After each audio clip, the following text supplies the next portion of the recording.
Let's get to our panel, and joining me in the studio, Ray McGovern. He's a former CIA analyst, served 27 years with the agency. With us from Beirut is Mohammad Marandi. He's an Iranian academic, political analyst, and expert on American studies.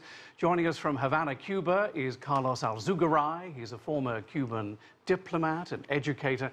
And with us from Denver, Colorado, Kenneth Osgood. He is professor of history and director of the McBride Honors Program at the Colorado School of Mines. Welcome to you all. And let's go to Ken first of all. Ken, why was the CIA formed back in 1947 by President Truman? I gather it had a lot to do with Pearl Harbor and the looming Cold War.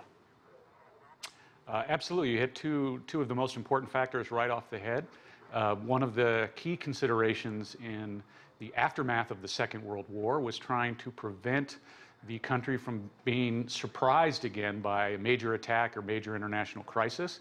And so President Truman was very keen to make sure that he had a permanent intelligence operation in place that could provide the president with objective analysis, up-to-date information, and policy advice or ways to make decisions.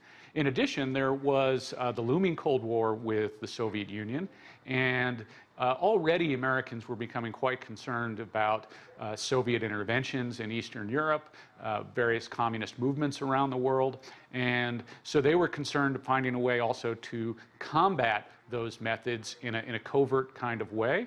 And then a third sort of factor related to the creation of the CIA was a general feeling that the international the sort of international relations had changed. If you go back to the 19th century, or there was sort of an idea that nations didn't meddle in each other's affairs. But in the 20th century, with the rise of fascism and militarism in Japan and Nazism and communism, there was an understanding that developments far away in someone else's internal political system could have an impact on someone else's foreign policy and their interests. So there was an understanding that in order to play modern international relations, sometimes Americans are going to need to get their hands dirty. Well, that was 1947. Let's go to Beirut now. Mohammad Marandi, barely 5-6 years later, history tells us they're interfering and intervening big time in Iran with the overthrow of President Mohammad Mossadegh. Tell us briefly what happened. Well, what happened was that the United States, alongside Britain, carried out Operation Ajax under Eisenhower.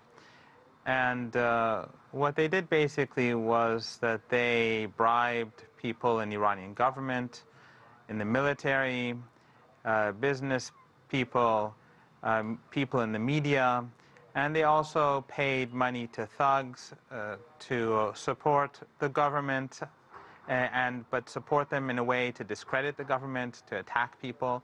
And they also paid bribes to thugs to oppose the government. The Americans were playing all their cards simultaneously. The Iranian Prime Minister at that time, Mohammad Mossadegh, also made key mistakes. He trusted the United States, and he paid the price for that. Also, he alienated his government by accumulating too much power for himself and forcing many of his supporters to distance themselves from him. The United States also, along with the British, they enforced an embargo to create further dissatisfaction in the country.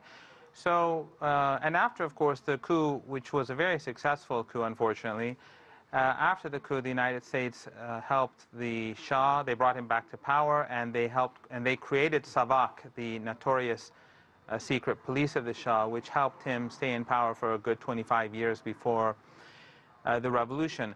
It's very much similar to what we see, the sort of model the United States uses now.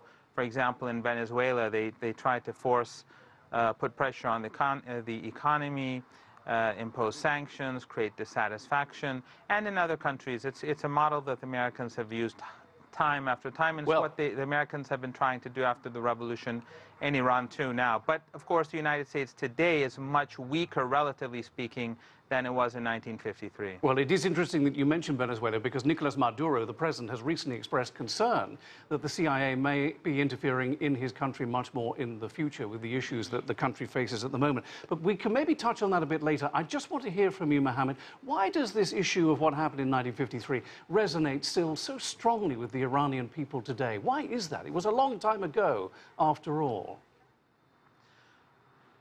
Well, basically, not only has the United States set Iran back decades by supporting the Shah and his dictatorship, his family dictatorship, but also the Iranians have always been concerned that the United States would try to repeat what happened in 1953. And we do have very strong evidence after the revolution, and especially during the initial years, that the United States did attempt to, through the embassy, to gather different people, both within the military and outside of the military, to overthrow the new political order.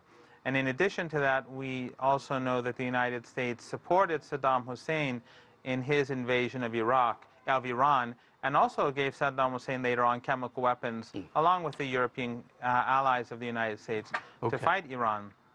So it's not just historical grievances, but it's also concern of a repetition of history.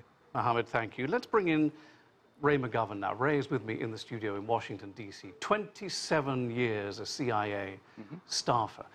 Tell our viewers what it is like being in the CIA. I mean, is it exciting? Is it boring?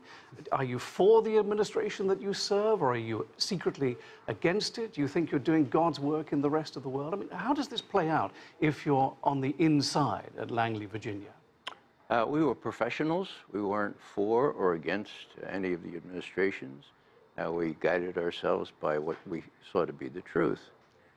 Now, the answer to your question lies in the fact that I worked for the CIA that Truman envisaged originally, okay? As Ken said, there was an analysis unit that he could go to that didn't say the Russians were 10 feet tall, as the Pentagon did. Wasn't always defending State Department policy. He wanted a unit that would be responsible only to him, where he could go and say, look, I'll protect your career. Tell me what's really going on without fear or favor. I worked in that. It was heady stuff, okay? But you say there are two Well, CIAs. that's sort of an accident of history, okay?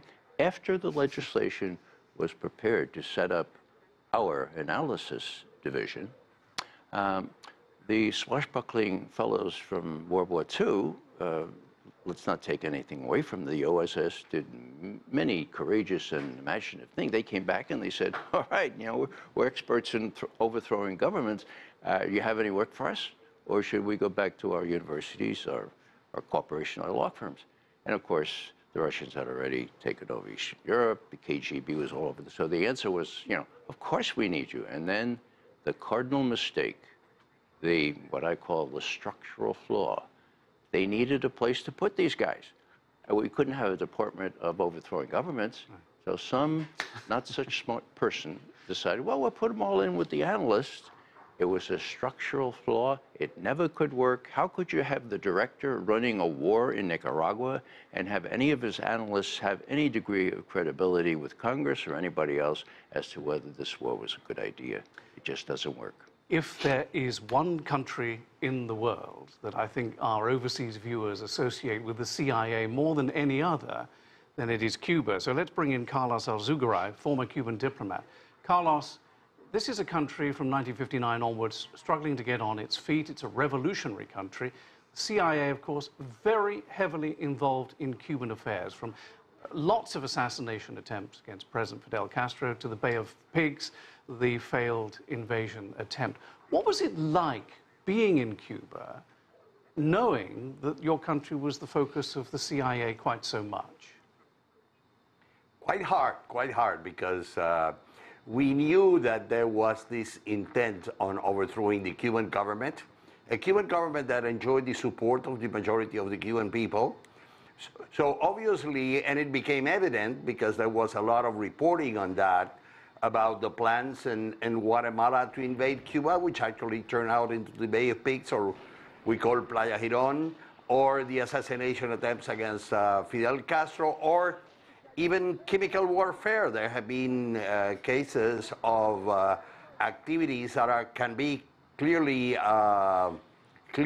demonstrated that they were artificially produced. For example, the fever among the pigs, the dengue epidemic.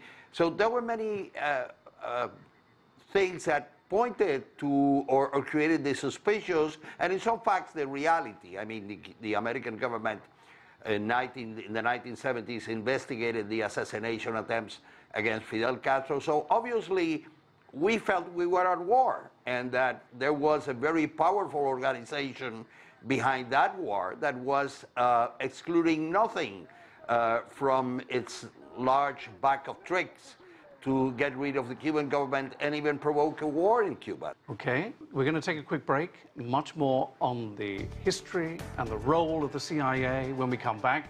Please stay with us on The Heat.